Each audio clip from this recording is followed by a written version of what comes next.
Students, Bihar board ने matric परीक्षा 2021 के लिए ऑफिशियल मॉडल पेपर जारी कर दिए हैं, जिसे आप इस वीडियो के डिस्क्रिप्शन में दिए गए लिंक से डाउनलोड कर सकते हैं, जहां सभी विषयों के मॉडल पेपर उपलब्ध हैं। साथ ही साथ इस वीडियो में हम ऑफिशियल मॉडल पेपर के मैथ पेपर को हल करेंगे, क्योंकि परीक्षा में भी आपको इसी मॉडल पेपर पर आधारित क्वेश्चंस देखने को मिलेंगे। तो आइए शुरू करते हैं। अगर आपको वीडियो अच्छी लगे तो लाइक और सब्सक्राइब कर लीजिएगा।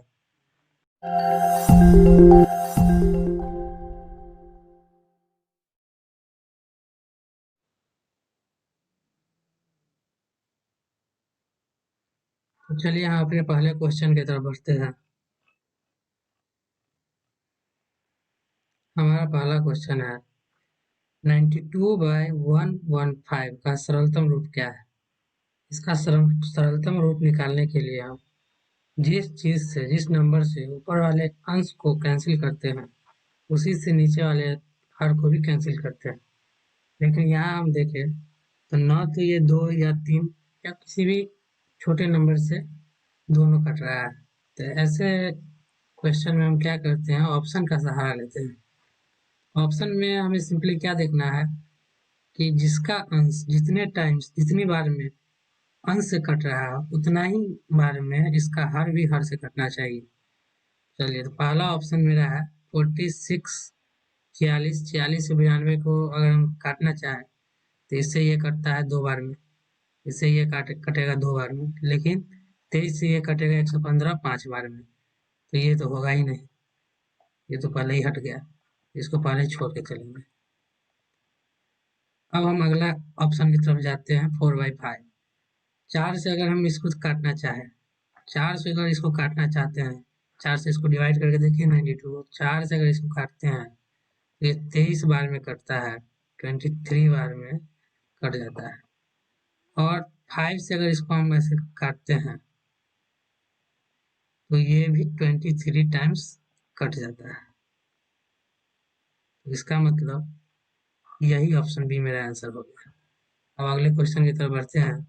दो परिमेय संख्याओं के बीच कितनी अधिकतम परिमेय संख्या हो सकती है। तो ये थ्योरम ही है कि दो परिमेय संख्याओं के बीच अनंत परिमेय संख्या होती है। अनंत इसका आंसर हो जाएगा। अगले क्वेश्चन की तरफ चलते हैं। इसमें से किसका दशमलव प्रसार शांत है। तो शांत के लिए क्या करना होता है कि हर जो होता है इसका हर में हमें देखना होता है क्या, जो भी फैक्टर होगा फैक्टराइजेशन करके, फैक्टराइजेशन मतलब गुणनखंड करने पर केवल 2 और 5 आए, 2 और 5 के अलावा कोई भी चीज आ जाएगा वो अशांत हो जाएगा। तो देखिए 88 है जैसे, तो 88 में क्या होगा, 88 कैसा बना होगा, 11 × 8 बना होगा, तभी तो 88 हुआ होगा। तो पहला ऑप्शन तो वैसे ही चला गया, इसलिए कि 2 5 के अलावा 11 भी है इसमें। ऑप्शन बी देखते हैं। तो नीचे है 210, तो 210 है तो 21 कैसे बना होगा, 3 × 7। तो 2 और 5 के अलावा कुछ चाहिए नहीं हमें, तो इसका मतलब ये भी गया। अब यहाँ देखते हैं 17/110, तो ये भी नहीं होने वाला है, इसलिए कि इसमें 11 है। अब यहाँ देखते हैं, और वैसे भी ऑप्शन एक ही बचा है तो यही आंसर हो जाएगा। और यहाँ भी देखते हैं वैसे 16 का गुणनखंड अगर हम लोग करते हैं, अगर 16 का गुणनखंड किए भी तो 8 मरतबे लगा, फिर 2 से किए 4 मरतबे लगा, फिर 2 से किए 2 मरतबे लगा। तो देखते हैं केवल 2 ही आ पाया, इसलिए यही आंसर हो जाएगा। आगे की तरफ बढ़ते हैं। बहुपद dy² plus by plus a में शून्यों का गुणनफल क्या होगा। तो शून्यों का गुणनफल का फॉर्मूला होता है alpha beta equal to alpha beta, पहला शून्य दूसरा शून्य, दोनों शून्य का गुणनफल alpha into beta. Alpha into beta का फॉर्मूला होता है cy। सी लास्ट पद होता है जो कि अचर होता है, कांस्टेंट होता है, और ए होता है पहला कोफिशिएंट, यानी कि y² कोफिशिएंट। सी लास्ट कौन सा है, यहाँ पे ए है, तो ए यहाँ डाल देंगे। और ए मतलब y² का कोफिशिएंट क्या है, डी, तो डी डाल देंगे। ए वाई देखेंगे कौन सा ऑप्शन में है, A/D डी में, यही आंसर हो जाएगा। अगले क्वेश्चन की तरफ बढ़ते हैं। √18 का परिमेयकरण गुणांक क्या है। इसका उत्तर देने के लिए आपको इसका गुणनखंड करना पड़ेगा। ये 18 हमने लिया, और इसका गुणनखंड किए, 2 से लगाए इसको 9 बार में लगा, फिर देखे 2 से लगाए तो लगेगा ही नहीं, तो 3 से लगाए तो 3 बार में लगा। अब हम क्या देख रहे हैं, 3 का तो जोड़ा आ गया है, 2 का जोड़ा नहीं आया। जब तक 2 का जोड़ा नहीं होगा तब तक इसका पूरी तरह से रूट नहीं निकल सकता है, क्योंकि रूट निकालने में जोड़े की जरूरत होती है। तो 3 से में कोई दिक्कत नहीं है, 2 का एक और जोड़ा हो जाए तो रूट निकल जाए, इसलिए रूट 2 आंसर हो जाएगा। चलिए अब आगे चलते हैं। सबसे छोटी अभाज्य संख्या क्या है? सबसे छोटी अभाज्य संख्या सभी को पता है, 2 होती है, इसको याद ही कर लेना है। उसके बाद 7वां है यूक्लिड थ्योरम। यूक्लिड थ्योरम है a equal to B Q plus R. इसके बीच का सही रिलेशन बताना है, क्या होगा? सिंपल सी बात है, यूक्लिड थ्योरम कुछ नहीं है, हम लोग बचपन में जो पढ़ते थे, भाज्य इक्वल टू भाजक गुने भागफल प्लस शेष, वही है भाज्य। यहाँ हो गया, ये हो गया भाज्य, भा, भाजक भागफल, और ये हो गया रिमाइंडर मतलब शेष। इसको अगर आप ऐसे लिख ले ठीक से तो वो खुद ब खुद पता चल जाएगा। जैसे भाज्य यहाँ लिखते हैं हम लोग, डिवाइड करने के लिए भाजक लिखते हैं बी, और जो भी भागफल आता है उसको इस तरफ लिखते हैं क्यू, और तब शेष जो भी बचता है उसको लिखते हैं आर नीचे। तो हम देखिए शेष क्या होता है, हमेशा जिस चीज से हम डिवाइड कर रहे हैं, भाग कर रहे हैं, उससे छोटा ही होगा। अगर इससे बड़ा हो जाएगा तो फिर दोबारा इसको भाग लग जाएगा। जैसे कि एग्जाम्पल के लिए आप 5 ले लेते हैं, इसे हम 2 से डिवाइड करते हैं, 2 से भाग करते हैं। 2 से अगर किए तो 2 बार में लगाए, 2 दूना 4, 5 में से 4 गया 1। अब ये देखिए 1 क्या है, 2 से छोटा है। अगर ये यहाँ पे 1 ना होके 2 होता है या 3 होता है, फिर दोबारा भाग लग जाता है। तो ऐसे में तो शेषफल वो होता ही नहीं, 3 तो शेषफल हो ही नहीं सकता। इसीलिए क्या होगा, हमेशा ये रिमाइंडर जो होगा, शेष जो होगा, इससे छोटा ही होगा, बी से छोटा। आर हमेशा बी से छोटा। ऑप्शन में देखते हैं आर किसमें बी से छोटा था, आर बी से छोटा सिर्फ इसी में, यही आंसर हो जाएगा। अब आगे चलते हैं। निम्नलिखित में से कौन परिमेय संख्या है? कि रूट वाले का परिमेय संख्या है कि नहीं निकालने का सबसे आसान तरीका क्या है, जिस रूट का पूरी तरह से पूर्ण रूप से रूट निकल जाए वो क्या होगा, परिमेय होगा। अदरवाइज बाद बाकी सब अपरिमेय हो जाएगा। जैसे कि रूट 16 अगर हो गया, इसका रूट निकल जाता है तो 4 होता है, ये क्या हो जाएगा, परिमेय हो जाएगा। रूट 2 है तो इसका 1.414, इसका पॉइंट में चला गया, पूरी तरह से रूट नहीं रहा, अपरिमेय हो जाएगा। इसी तरह से देखते हैं रूट 3 क्या है, अपरिमेय है, इसलिए कि पॉइंट में जाएगा। 1.732 होता है, यह गलत हो गया। रूट 7 भी नहीं होगा। रूट 8 का होता है 2√2, यहाँ भी रूट 2 आ गया, ये भी नहीं होगा। यहाँ देखिए क्या होगा, रूट 5 से रूट 5 कट जाएगा, केवल 6 बचेगा, इसलिए हो जाएगा। आगे की तरफ चलते हैं। द्विघात बहुपद इतना के शून्यक है, देखिए इसमें साइन बताना है। इसको क्या करते हैं टीचर्स, सॉल्व करके बताते हैं, लेकिन इतना सॉल्व करना नहीं है। ऑब्जेक्टिव में केवल साइन ही बताना है, इतनी सी बात बताने के क्यों सॉल्व करना, बहुत ही आसान तरीका है इसका। बीच में कोई भी साइन रहे उससे कोई मतलब नहीं है, आप आसानी से इसको बिना सॉल्व किए हुए जवाब दे सकते हैं। बस साइन को देखिए और आंसर दीजिए। यहाँ देखिए पहला साइन देखते हैं क्या है, प्लस है। जहाँ भी कोई भी हो, पहला साइन जो भी रहे इसका उल्टा ले लेना है। प्लस है तो हम यहाँ माइनस ले लेंगे, अगर माइनस आ रहा है तो प्लस लेते हैं। दूसरा साइन निकालने के लिए क्या करते हैं, इस दोनों दिए गए साइन को क्या करते हैं, गुना करते हैं आपस में। तो प्लस को प्लस से गुना किया तो प्लस हो गया, जितना भी आता है उसका फिर उल्टा ले लेते हैं। प्लस का प्लस से किया प्लस हो गया, और उसका उल्टा होता है माइनस का माइनस, यानी कि दोनों का दोनों ऋणात्मक ही आए, तो दोनों ऋणात्मक ही आंसर हो जाएगा। आगे देखते हैं, निम्नलिखित में से कौन सी परिमेय संख्या है? तो जाहिर सी बात है वही चीज आपको बता, अपरिमेय संख्या है, सॉरी अपरिमेय संख्या है। तो देखते हैं 196 का 14 होता है, ये क्या हो जाएगा, परिमेय हो जाएगा। ऊपर बताया था मैंने। 279 का 17 होता है, ये भी परिमेय हो जाएगा, है ना, ये भी परिमेय हो जाएगा। तो ये ऑप्शन दोनों नहीं होगा। 121 का 11 होता है, परिमेय हो जाएगा। 27 का क्या होगा, क्यूब निकलता है लेकिन रूट नहीं निकलता है, इसका अगर हम रूट निकाले तो आएगा 3√3। रूट 3 अपरिमेय संख्या है, क्योंकि इसका दशमलव में आता है, कैलकुलेट नहीं आता, इसलिए ऑप्शन यही सही हो जाएगा। अब देखिए क्या है अगला क्वेश्चन, बहुपद 5y² - 25 के शून्यक है। तो ये तो बहुत आसान है। शून्य को निकालने के लिए जो भी रहता है वो इसको शून्य के बराबर कर देते हैं ना, जीरो के बराबर करते हैं। जैसे 5y² इक्वल टू 25। अब क्या किया, इसको 5 से 5 काट दिया, 5 आ गया, और y² डाले, ये हो गया 5 आपका।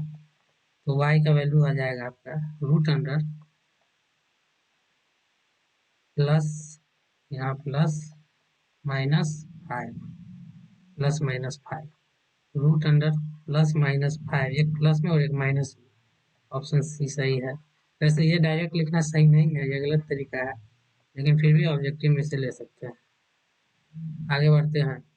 एक द्विघाती बहुपद में शून्यकों का योग और गुणनफल इतना है और इतना है, तो द्विघाती बहुपद क्या है? इसका फॉर्मूला होता है द्विघाती बहुपद का x² माइनस शून्यकों का योग, जिसे हम कहते हैं alpha plus beta into x plus alpha beta. तो अब इसमें आप देख लीजिए, x² माइनस अल्फा, जोड़ कितना है दोनों का? 3। तो माइनस में अल्फा बीटा की जगह प्लस बीटा की जगह पर 3, एक्स की जगह पर एक्स, और गुणनफल कितना है? -40। तो प्लस और ये माइनस, प्लस माइनस माइनस हो जाएगा, तो माइनस में 40। x² -3x -40, ऑप्शन ए सही।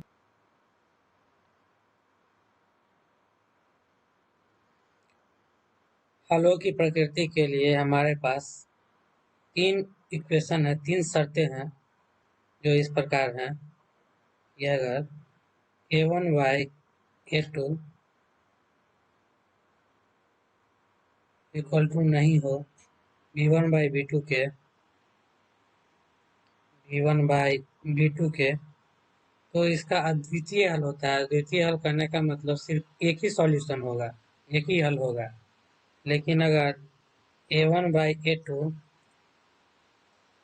Equal to b1/b2 equal to b1/b2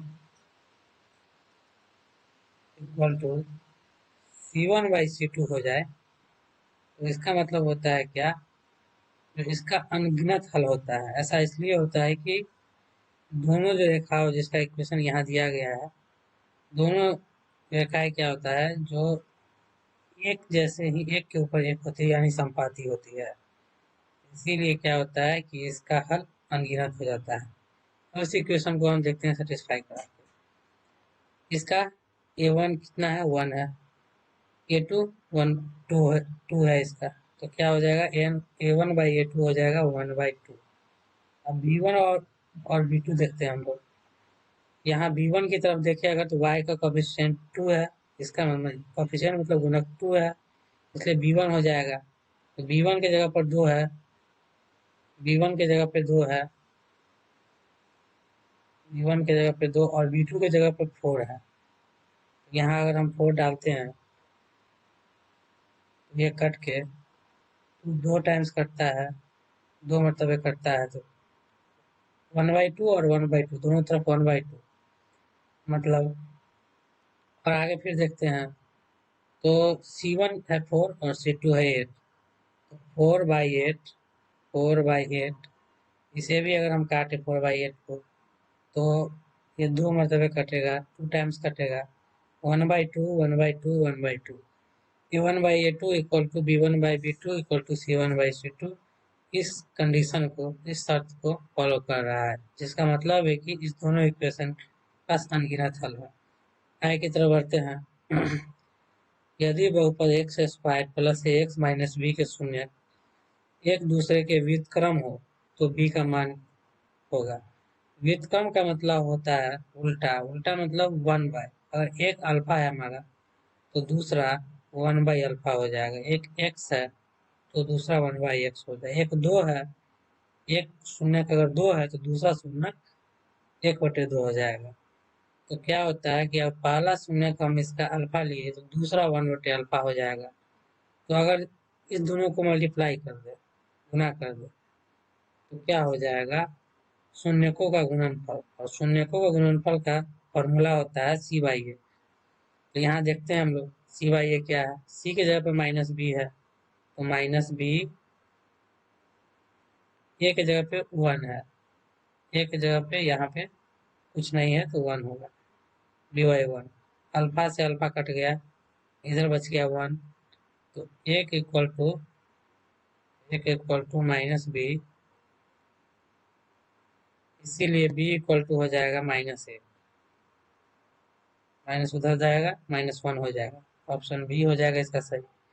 आगे देखते हैं अर्धवृत्त का कोण होता है, यह सर्कल का एक प्रमेय है कि अर्धवृत्त का कोण हमेशा समकोण होता है, ऑप्शन सी इसका सही उत्तर हो जाएगा। आगे देखते हैं द्विघात समीकरण A X square plus B X plus C, जहाँ ए जीरो के बराबर नहीं हो के वास्तविक मूल नहीं है। तो वास्तविक मूल नहीं होने के लिए, वास्तविक मूल कब नहीं होगा, जब मूल क्या होगा, काल्पनिक होगा, और काल्पनिक मूल का एक ही कंडीशन होता है कि डी का वैल्यू जीरो से छोटा होता है, और डी का मान होता है रूट अंडर, सॉरी, डी का मान होता है, डी का मान होता है बी स्क्वायर माइनस फोर ए सी, और ए सी। तो यहाँ अगर हम देखें बी स्क्वायर माइनस फोर ए सी जीरो से छोटा है। यदि अल्फा और beta two x square minus six के मूल हो तो एक बटे अल्फा प्लस एक बटे बीटा का मान क्या होगा। ऐसे क्वेश्चन को हम दो तरीके से बना सकते हैं।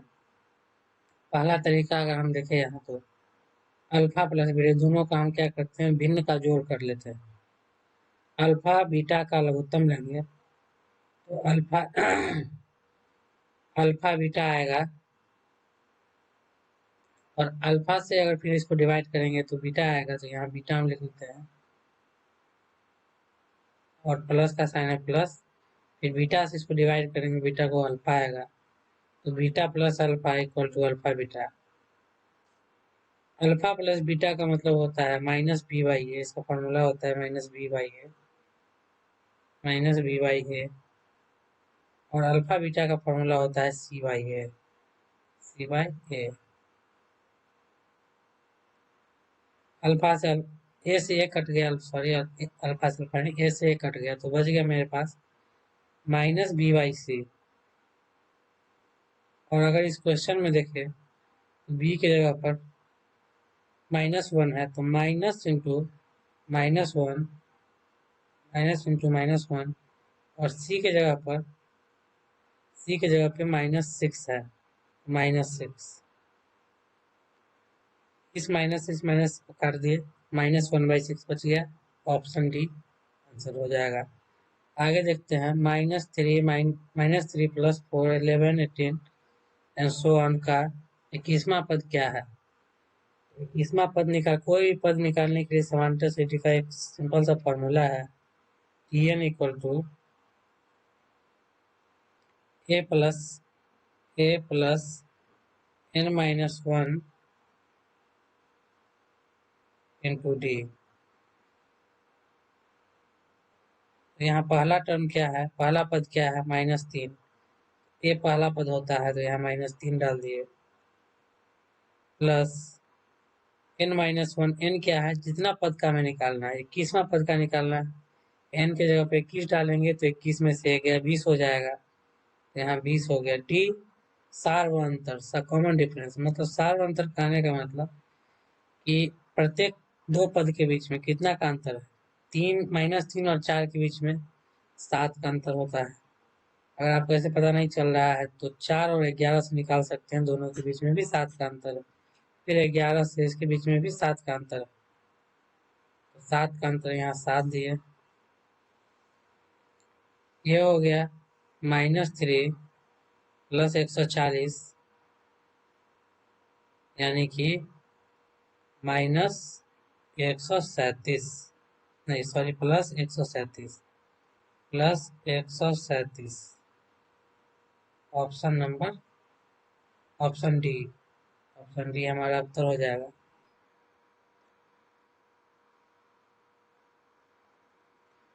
क्वेश्चन नंबर 19, निम्नलिखित में कौन सा द्विघात समीकरण है? इसमें हमें द्विघात समीकरण पहचानना है। तो ऑप्शन डी को पहले अगर हम देखें तो इसमें हमें भिन्न का जोड़ करना होगा। भिन्न का जोड़ करने के लिए नीचे कुछ नहीं है तो एक मान सकते हैं। भिन्न का जोड़ करें, इस दोनों को गुना करें अगर आपस में, एक्स स्क्वायर हो जाएगा। गुना इसलिए करें क्योंकि इसका हम अगर लघुत्तम निकालें तो एक्स स्क्वायर आएगा, और एक से एक्स स्क्वायर को भाग करें तो एक्स स्क्वायर फिर आएगा, और एक्स स्क्वायर को फिर एक्स स्क्वायर से गुना करेंगे तो एक्स का पावर 4 आ जाएगा, जो कि 4 घातों वाला समीकरण हो जाता है। इसलिए ऑप्शन नंबर डी हमारा उत्तर नहीं होगा। ठीक इसी प्रकार अगर इसका हम लघुत्तम लेना चाहिए या क्रॉस मल्टीप्लिकेशन करें तो एक्स स्क्वायर आ जाएगा, जो एक्स स्क्वायर से एक्स स्क्वायर कट जाएगा, कट के फिर वो एक चर वाला सिंगल समीकरण ही हो जाएगा, एक घात वाला समीकरण हो जाएगा, रैखिक समीकरण हो जाएगा। ये ऑप्शन भी गया। मेरे पास ये वाला ऑप्शन है। इस ऑप्शन में देखते क्या है, ये द्विघात समीकरण इसलिए नहीं हो सकता है क्योंकि यहाँ एक्स रूट के अंदर है, और रूट के अंदर हो गया तो ये पोलिनोमियल ही नहीं हुआ, बहुपद नहीं हुआ, इसीलिए ये भी नहीं हो सकता है। एक ही ऑप्शन बचा हमारे पास, ऑप्शन ए, यही मेरा द्विघात समीकरण। फिर आगे की तरफ बढ़ते हैं। आगे की तरफ बढ़ने क्वेश्चन नंबर 24, दिए गए पद में कौन सा पद, दिए गए समांतर श्रेणी में कौन सा पद जीरो है? तो इसके लिए हम क्या करते हैं, सबसे पहले जीरो रखते हैं और समांतर श्रेणी का जो फॉर्मूला होता है वो लगाते हैं, A plus N minus one into T, N minus one into T. Zero equal to, A के जगह पे देखे पहला पद क्या है, 80 है। एन माइनस वन नहीं पता है, एन का वैल्यू ही नहीं पता है तो एन माइनस वन कैसे पता होगा? तो एन माइनस वन को ऐसे ही छोड़ दिए। डी, कॉमन डिफरेंस दोनों के बीच में कितना है? तो 76 में से अगर 80 घटाते हैं हम लोग, 76 में से अगर 80 घटाते हैं तो मिलता है -4, मिलता है -4। तो यहाँ पे हम -4 रख दिए, गुना में -4 रख दिए। अब ये 80 इधर की तरफ आएगा, जीरो की तरफ आएगा तो -80 हो जाएगा, क्योंकि यहाँ प्लस साइन में था, इधर माइनस साइन में हो जाएगा ताकि, और इधर बचा हुआ है हमारा n minus one into -4 into -4, जिसमें कि माइनस से माइनस कटा, इस माइनस से इस माइनस, 4 से कटा है 20 बार में,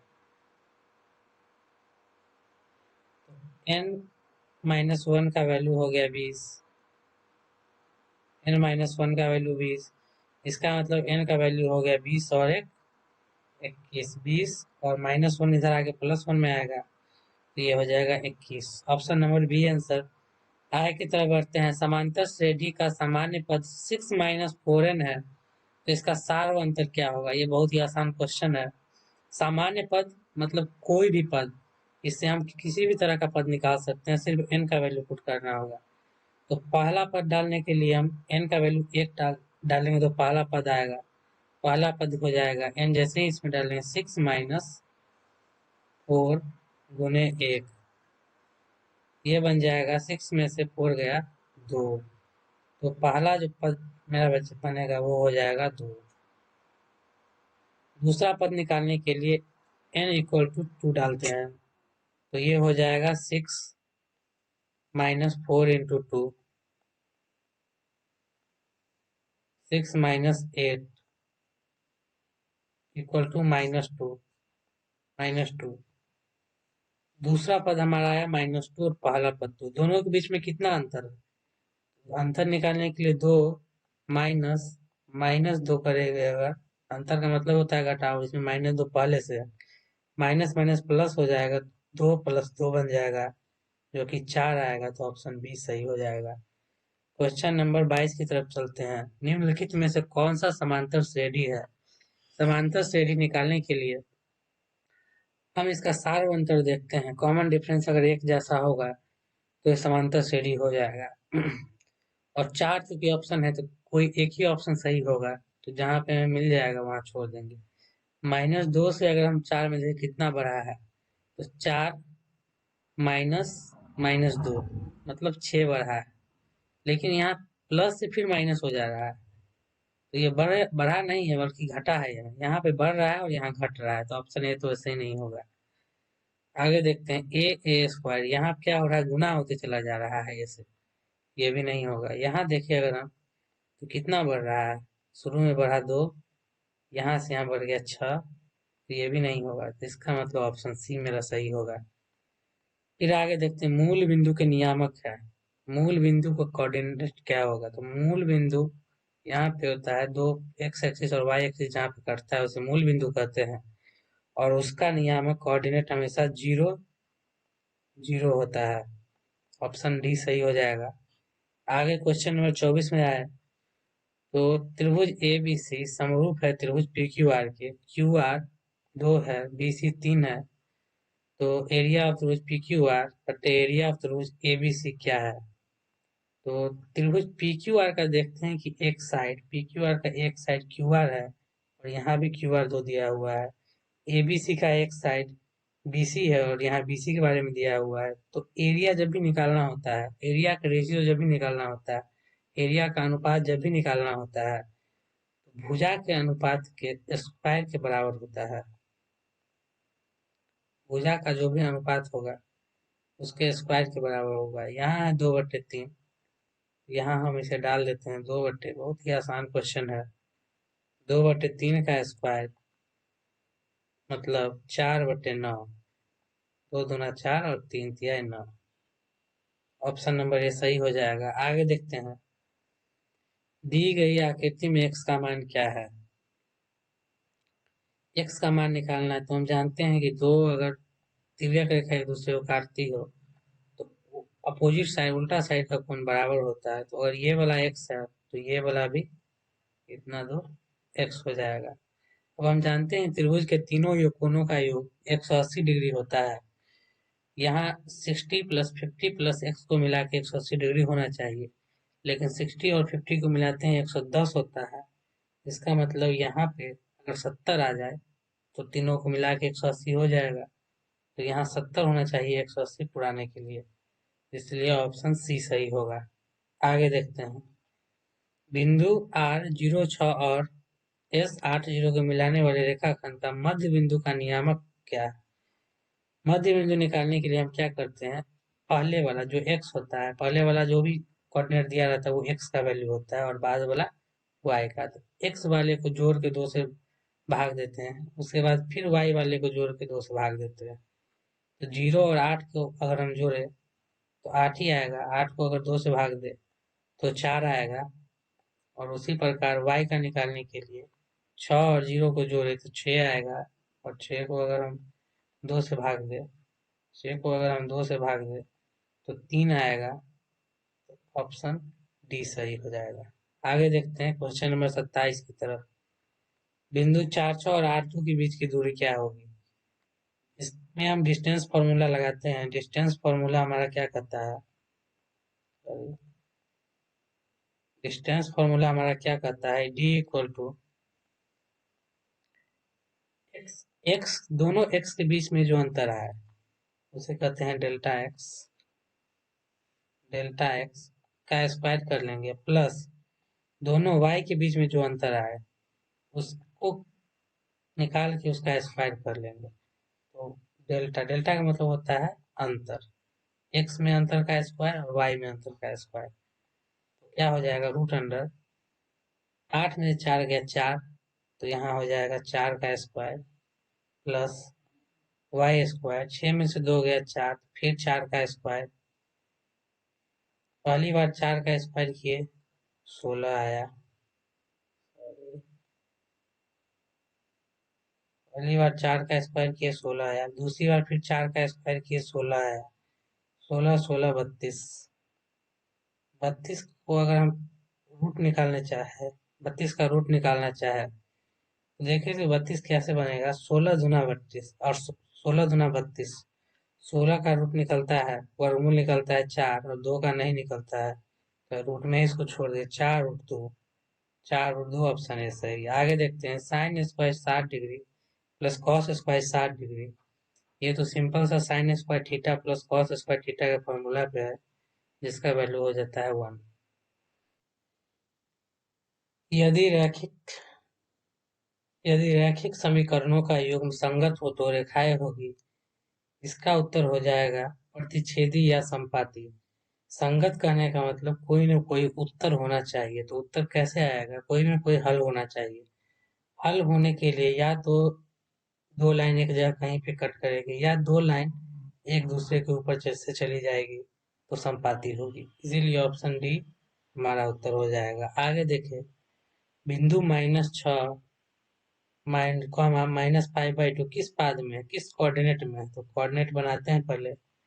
देखते हैं पहले कोऑर्डिनेट में क्या होता है। एक्स का जो भी साइन होता है वो प्लस होता है, और वाई का भी प्लस होता है, यानी कि यहाँ दोनों साइन प्लस है, तो पहला कोऑर्डिनेट में नहीं है। दूसरे कोऑर्डिनेट में अगर देखें, तो यहाँ एक्स का माइनस हो जाएगा और वाई का तो प्लस ऑलरेडी दिया हुआ है, यानी वाई प्लस होना चाहिए और एक्स माइनस होना चाहिए, ऐसा भी नहीं है। आगे देखते हैं तीसरे कोऑर्डिनेट में क्या होता है कि एक्स का तो माइनस ऑलरेडी यहाँ दिया हुआ है, और वाई का भी माइनस होता है, यानी एक्स भी माइनस और वाई भी माइनस। तो यहाँ पे तीसरा कोऑर्डिनेट हमारा उत्तर हो जाएगा, क्योंकि यहाँ भी एक माइनस है और यहाँ भी माइनस है। क्वेश्चन नंबर 31 की ओर बढ़ते हैं। त्रिभुज पी क्यू आर में भुजा क्यू आर को एस तक इस प्रकार बढ़ाया गया है कि P R S equal to 120 degree और कोण क्यू पी आर 63 डिग्री।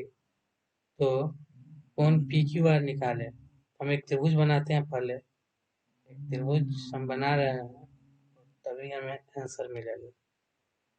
इसका नाम है पी क्यू आर और S. P R S 120 degree, P R S 120 degree, ये वाला एंगल 120 डिग्री दिया हुआ है। आगे देखते हैं Q P R 63 degree, Q P R ये वाला एंगल 63 डिग्री दिया हुआ है, और एंगल पी क्यू आर निकालने के लिए बोल रहा है ये वाला। चलिए मैं ये क्वेश्चन बाह्य कोण से संबंधित है। बाह्य कोण कहता है कि अंदर के इस दोनों कोणों का योग ये वाला बाह्य कोण होता है। बाह्य कोण 120 डिग्री यहाँ दिया हुआ है, यानी कि एंगल पी क्यू आर ये वाला कोण और ये वाला दोनों को जोड़ के 120 डिग्री होना चाहिए। यानी कि ये वाला एंगल अगर हमको निकालना है तो 120 में से 63 घटाना पड़ेगा। 120 में से अगर हम 63 घटाए, 10 में से 3 गया 7, 11 में से 6 गया 5, 57 डिग्री, ऑप्शन बी। आगे देखते हैं क्वेश्चन 32। यदि किसी त्रिभुज के कोण का समद्विभाजक विपरीत भुजा को समद्विभाजित करता है तो वह त्रिभुज होगा। यदि किसी त्रिभुज के कोण का समद्विभाजक विपरीत भुजा को, कोण है इसका समद्विभाजक विपरीत भुजा को समद्विभाजित करता है, इसको दो भागों में बांट दिया, और ये भी क्या है, समद्विभाजित हो रहा है, इसको भी दो भागों में बांट दिया है। तो अगर ठीक से देखें तो क्या हो रहा है कि ये वाला इस दोनों त्रिभुज में देखिए, दो त्रिभुज बन गया एक त्रिभुज से। अब ये इसमें क्या हो रहा है कि ये वाला त्रिभुज और ये वाला त्रिभुज, ये वाला नीचे का दोनों साइड इक्वल है, दोनों एंगल, ये इसका और ये एंगल इक्वल है, और बीच वाला साइड जो है दोनों में कॉमन है। जब तीन साइड या फिर दो साइड एक एंगल कॉमन हो जाए, मतलब बराबर हो जाए, तो ये सर्वांग समता का रूल हो जाता है। और सर्वांग समता का रूल क्या कहता है कि दोनों त्रिभुजों के परस्पर सभी कोण और सभी भुजा बराबर होते हैं, यानी कि ये वाला भी साइड इसके बराबर हो जाएगा, तो इसीलिए ये एंगल हो ये वाला त्रिभुज हो जाएगा समद्विबाहु। आगे देखते हैं क्वेश्चन नंबर 33 में। त्रिभुज एबीसी में डी ई पैरेलल है बीसी के, बनाते हैं त्रिभुज। त्रिभुज एबीसी, सॉरी,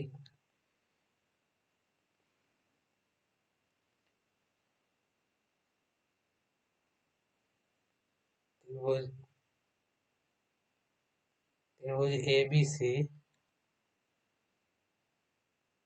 डी त्रिभुज बी सी के समांतर है। ए डी 2/3 है, यानी कि ए से डी 2 है और बी से डी 3 है। तो क्वेश्चन पूछा ए ई बाई बी सी क्या होगा। ए ई बाई सी, ए ई और बाई सी ये दोनों भी 2 और 3 के फॉर्म में ही होते हैं, इसीलिए इसका हेल्स थ्योरम से संबंधित है, 2/3 हो जाएगा।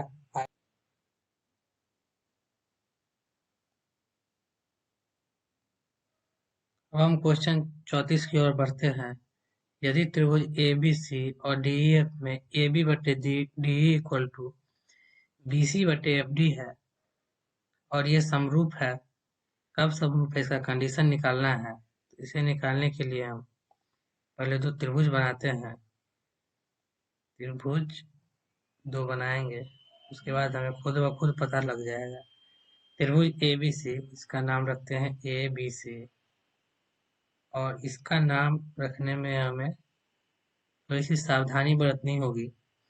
ए बी और डी ई, यानी कि ए बी इधर है तो यहाँ इसका नाम डालना होगा डी, ऊपर डी डाले या फिर नीचे डी डाले, कहीं एक जगह, आगे से पता लग जाएगा कहाँ डाले। बी सी, बी सी है ये वाला, तो यहाँ होना चाहिए एफ डी। तो अगर हम पहले देखें ए बी बाई डी, तो डी या तो यहाँ डाल सकते हैं या फिर यहाँ डाल सकते हैं। अगर इससे देखें तो नीचे में बी सी नीचे में है ये वाला साइड, तो यानी कि यहाँ वाला साइड में एफ डी, यहाँ एफ यहाँ डाले या फिर यहाँ डाले। तो हम देख रहे हैं कि जो डी यहाँ पे पहले से पता लग रहा है, डी यहाँ डाले या यहाँ डाले। दूसरे से पता लग रहा है डी यहाँ डाल सकते हैं या यहाँ डाल सकते हैं। तो कुल मिला के दोनों से पता लग रहा है यहाँ डी डालेंगे तभी दोनों में सेटिस्फाई करेगा। डी यहाँ आ गया और ई यहाँ पे आ जाएगा, तभी तो ए बी और डी एक दूसरे के अनुपात में आएंगे। आगे देखिएगा तो यहाँ दिया है बी सी और E F, F B C sorry B C और एफ डी, बी सी, तो यहाँ अगर हम एफ डालें तो एफ डी हो गया। अब देखते हैं कि क्वेश्चन कह रहा है एंगल कौन सा होगा। एंगल में क्या करना है कि एंगल बी देखते, ए बी और बी सी के बीच में कौन सा एंगल है, बी एंगल है। डी और डी एफ के बीच में कौन सा एंगल है, ये वाला एंगल है, डी एंगल है। तो बी और डी एंगल हो जाएगा ऑप्शन सी। आगे देखते हैं, दी गई आकृति में पी क्यू केंद्र वाले वृत्त की स्पर्श रेखा है, वो क्यू 3 है, ओ क्यू ये है 3, रेडियस दिया हुआ है 3, पी क्यू 4 है, पी से क्यू ये वाला है 4, तो ओपी निकालना है। यहाँ पे क्या होता है, स्पर्श रेखा हमेशा ही त्रिज्या के साथ 90 डिग्री का कोण बनाता है। तो देखिएगा तो यहाँ 3 है यहाँ 4 है, तो ये ऐसा हो गया कि एक समकोण त्रिभुज है, उसमें एक साइड 3 है, दूसरा 4 है, और हमें कर्ण निकालना है। तो ये हो जाए 3 4 है तो रूट अंडर पाइथागोरस थ्योरम से 3 का स्क्वायर प्लस 4 का स्क्वायर इक्वल टू 3 तिहाई 9 प्लस 4 चौका 16, 16 ना 25, 16 ना 25, यानी कि 5 हो जाएगा उसका उत्तर ऑप्शन सी। आगे देखते हैं क्वेश्चन नंबर 36 की ओर। एक्स अक्ष से बिंदु 8 12 की दूरी क्या है। देखिए जब एक्स अक्ष से दूरी निकालना हो तो हम सीधे वाई का जो उत्तर होगा वही आंसर, क्वेश्चन 12 इसका आंसर हो जाएगा। वैसे हम इसको देख भी लेते हैं, समझ सकते हैं। एक्स अक्ष से ये हमारा एक्स अक्ष हो गया, ये हमारा एक्स अक्ष हो गया, और ये ऊपर वाला हो वाई अक्ष। बिंदु 8 12 को देखते हैं, कहीं पे बिंदु एक्स की जगह पर होगा 8, मान ली यहाँ, और यहाँ होगा 12। एक्स अक्ष से बिंदु बी, एक्स अक्ष से बिंदु पी 8 12 की दूरी क्या है। तो मेरा बिंदु पी कहाँ होगा, इसके सीधे में यहाँ गए, इसके सीधे यहाँ गए, तो यहाँ पे आया, सॉरी अच्छा हो गया, यहाँ आए, यहाँ पे मेरा बिंदु पी होगा। यहाँ से देखिए अगर हम एक्स अक्ष से कितना दूर है, तो एक्स अक्ष से कितना दूर, एक्स अक्ष ये वाला है, बिंदु यहाँ है, यहाँ से यहाँ का दूरी कितना है, तो यहाँ से यहाँ का दूरी कितना था हमारा 12 था। यहाँ से यहाँ y का दूरी 12, यहाँ दिया हुआ है 12, इसीलिए यहाँ से भी यहाँ का दूरी हो जाएगा 12। तो जब भी ऐसा क्वेश्चन आए x अक्ष से कितना दूरी है, x अक्ष का अगर निकालना हो तो y का जो उत्तर, y का जो वैल्यू होगा वही आंसर हो जाएगा। अगर y अक्ष का बोला निकालने के लिए तो x का जो होगा उत्तर वही उत्तर हो जाएगा। क्वेश्चन नंबर 37 को देखते हैं। वृत्त के किसी बिंदु पर खींची गई स्पर्श रेखा उस बिंदु से जाने वाली त्रिज्या के बीच का कोण होता है। इस क्वेश्चन को भी बनाया है, इसमें 90 डिग्री होता है यहाँ, तो यहाँ इसका उत्तर हो जाएगा 90 डिग्री। आगे देखते हैं। दी गई आकृति में TP और TQ दो स्पर्श रेखा है। O केंद्र वाले वृत्त से इस प्रकार है कि PTQ 50 है, PTQ ये वाला एंगल 50 डिग्री है। और क्वेश्चन पूछ रहा है POQ ये वाला निकालना है, ये सॉरी ये 50 है। तो हम सीधा सीधे क्या होता है कि ये वाला एंगल और ये वाला एंगल दोनों मिला के, सॉरी POQ ये वाला एंगल निकालना है हमें। तो इस एंगल को निकालने के लिए हम क्या करते हैं, बहुत ही आसान होता है। इस वाले एंगल और इस वाले एंगल को जोड़ के 180 डिग्री आता है। तो अगर ये 50 है तो जाहिर सी बात है 130 होगा, तभी जोड़ के 180 आएगा, तो ऑप्शन ये सही हो जाएगा। ऐसा क्यों होता है? ऐसा इसलिए होता है क्योंकि ये रेडियस जो हमेशा स्पर्श रेखा के साथ 90 डिग्री बनाता है, तो यहाँ भी 90 डिग्री, यहाँ भी 90 डिग्री, 90 90 180 डिग्री। और एक चतुर्भुज है POQT, एक चतुर्भुज बन रहा है, इसमें से 180 डिग्री इस दोनों को हटा दे तो बच गया 180 डिग्री, इसलिए इस दोनों को जोड़ के ही 180 डिग्री आ गया। क्वेश्चन नंबर 39 देखिए। एक समकोण त्रिभुज PQR में, पहले त्रिभुज बनाते हैं, PQR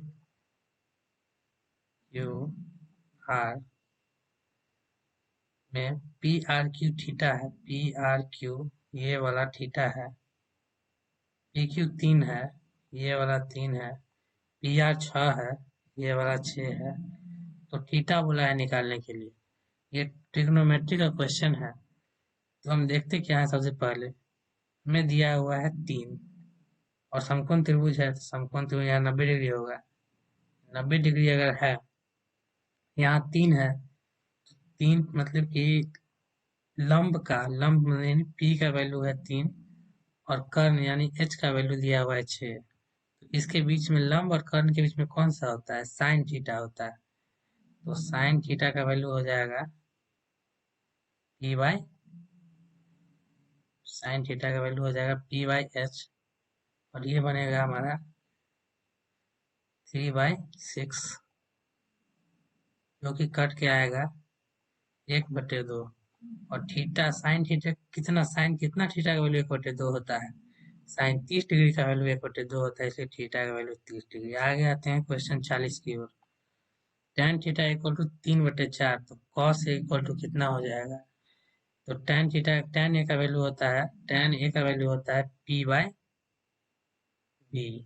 tan कोई भी रहे तो इसका वैल्यू होता है P बाई B, और cos ए का वैल्यू होता है B by H, B by H।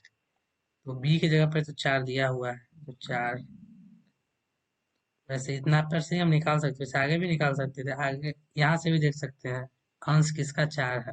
एक ही ऑप्शन, ऑप्शन बी का है, हो गया। आगे नहीं देखना है। वैसे अगर निकालना चाहे तो P और B 3 4 है, तो पाइथागोरस थ्योरम से H का वैल्यू निकालेंगे। रूट अंडर 3 का स्क्वायर प्लस 4 का स्क्वायर, 3 का स्क्वायर प्लस 4 का स्क्वायर, ये आ जाएगा 5। और बी बाई एच, यानी कि बी की जगह पे 4 है और एच की जगह 5, 4/5। क्वेश्चन 41 में देखते हैं। कॉट 44 प्लस 46, तो देखिए ये दोनों इस तरह के क्वेश्चन में क्या करेंगे, पूरक कोण का कॉन्सेप्ट लगता है। कॉट का पूरक बनता है tan, साइन का पूरक बनता है कॉस, और बचा हुआ सेक का सेक या फिर कॉसेक का पूरक बनता है कॉसेक, सेक का कॉसेक। यहाँ सिर्फ हमें इतना देखना है कि अगर इस दोनों एंगल को जोड़ने पे 90 डिग्री आ जा रहा है, इस दोनों एंगल को जोड़ने पे अगर 90 डिग्री आ जा रहा है, तो इसका मतलब ये एक दोनों का पूरक है और दोनों का वैल्यू एक ही होता है। तो 6 4 10 0 7 1 4 4 8 1 9 90 एक दोनों यानी कि ये दोनों एक ही वैल्यू है, बस देखने में ही अलग लग रहा है। तो cot 44 और tan चल दोनों एक दूसरे से कट जाएगा और ऑप्शन एक इसका उत्तर हो जाएगा, ऑप्शन डी इसका सही उत्तर होगा। 42 में देखते हैं किसका मान सबसे अधिक है। tan 45 का देखते हैं एक होता है, sin 30 का होता है 1/2 मतलब आधा, मतलब 0.5 होता है। इसका वैल्यू अगर हम देखें sin 45 का, को पहले cos 90 का देखते हैं, ये तो 0 होता है। sin 45 का 1/√2 होता है, सॉरी 1/√2 होता है और √2 का वैल्यू होता है एक से ज्यादा, 1.414। तो जाहिर सी बात है इसको अगर डिवाइड करेंगे हम, एक से ज्यादा डिवाइड करेंगे तो कम ही आएगा मान। जैसे कि अगर लगभग लगभग 1.5 है तो 1.5 से अगर हम एक को डिवाइड करें 1.5 से अगर हम डिवाइड करें, डेसिमल गया 10 आया, 5 दूना 10, 5 तिया 15, 0.6 आ गया अप्रोक्स में। तो इसीलिए ऑप्शन ए ही हमारा सही उत्तर होगा, 10 45। 43 नंबर क्वेश्चन को देखिए, एक वृत्त की परिधि 88 है तो इसकी त्रिज्या क्या है। परिधि का फॉर्मूला होता है 2πr, 2πr equal to 88 degree, sorry 88 centimetre. तो 2 से काटे ये 44 हो गया। पाई का वैल्यू होता है 22/7 इंटू आर। 22 से काटे 2 बार में, 22 दूना 44, आर का वैल्यू हो जाएगा 2 और ये 7 इधर जाएगा, सॉरी इधर बीच में इक्वल का साइन है, 7 इधर जाएगा तो 7 दूना 14, ये 7 है 7 है, ऑप्शन बी सही हो जाएगा। क्वेश्चन 44 देखते हैं, पी क्यू आर में आर पर समकोण है तो पी प्लस क्यू का मान कितना है देखते हैं। क्यू आर में आर पे समकोण है तो इसका मतलब क्या है, एक त्रिभुज में सभी कोणों का योग 180 डिग्री। तो अगर एक कोण समकोण है तो दूसरा जो बचा, यानी कि यहाँ मान लीजिए 90 डिग्री है, यहाँ पर जो एंगल है कितना 180 में से 90 चला गया तो बाकी कितना बचा, 90 ही बचा है। तो इस दोनों को जोड़ने पर भी 90 ही आएगा और साइन 90 का वैल्यू होता है 1, ऑप्शन बी सही। क्वेश्चन 45 देखते हैं, अल्फा बाई 4 इक्वल टू 15 दिया हुआ है तो रूट अंडर कॉसेक अल्फा क्या होगा। तो अल्फा के इक्वल टू क्या हो जाएगा, 4 उधर जाएगा तो गुना, अभी यहाँ डिवाइड में है तो उधर जाके गुना में हो जाएगा, 4 गुने 15, 15 चौका 60, यह 60 आ जाएगा। और कॉसेक 60 का वैल्यू होता है, कॉसेक 60 का वैल्यू, सॉरी कॉसेक 60 का वैल्यू हो जाएगा 2/√3। और यहाँ यहाँ इसका वैल्यू अगर हम डाल देते हैं तो हो जाएगा √3 इंटू 2/√3, √3 से √3 कट गया, बच गया 2, ऑप्शन नंबर बी का सही उत्तर होगा।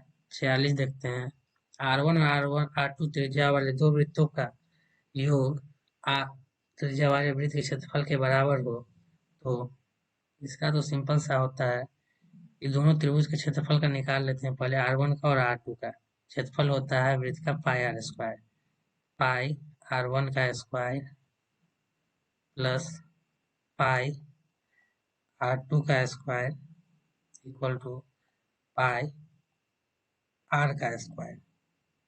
देखें तो इसमें से पाई कॉमन हो जाएगा, पाई कॉमन होगा तो पाई R1 का स्क्वायर प्लस R2 का square equal to R square, sorry pi R square, pi से पाई कैंसिल हो गया, बच गया R1 square plus R2 square equal to R square.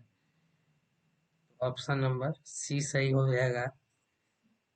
Question 47 को देखिए, साइन 90 माइनस से, ये तो एक फार्मूला ही होता है, साइन 90 माइनस से हमने ऊपर ही बताया है, समपूरक सॉरी पूरक कोण का फार्मूला होता है cos एक इक्वल होगा अर्थात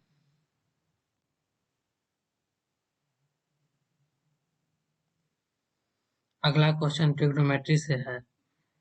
एक 15 मीटर लंबी सीढ़ी ऊर्ध्वाधर दीवार के शीर्ष तक पहुंचती है। यदि सीढ़ी दीवार के साथ 60 डिग्री का कोण बनाती है तो दीवार की ऊंचाई क्या है?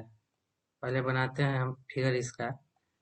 ये दीवार है और ये सीढ़ी है और इस दोनों के बीच एंगल बनता है 60 डिग्री का। जब ये 60 डिग्री का एंगल बना तो यहाँ पे एंगल बन जाएगा 30 डिग्री का, क्योंकि यहाँ भी 90 डिग्री का है और त्रिभुज के सभी कोणों का योग 180 डिग्री होता है।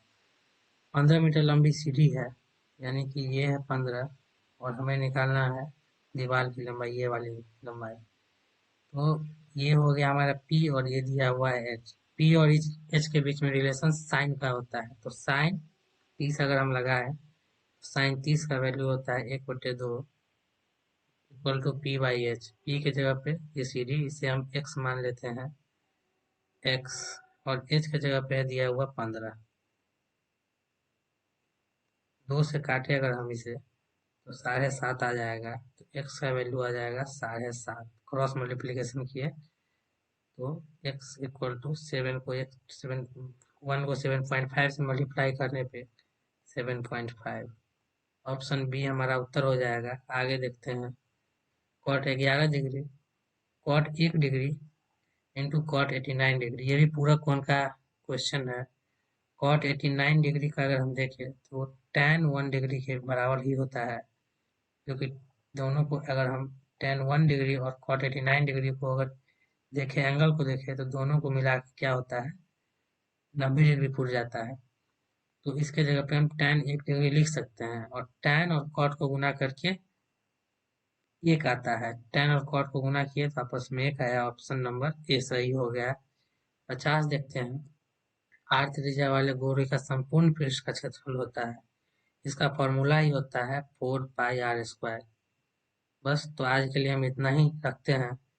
अगर आपको वीडियो अच्छी लगी हो तो लाइक और सब्सक्राइब कर दीजिए, ताकि हम अगले वीडियो जल्द से जल्द आपके पास ला सके और इस पूरे मॉडल पेपर का अगले वीडियो में हल कर सके।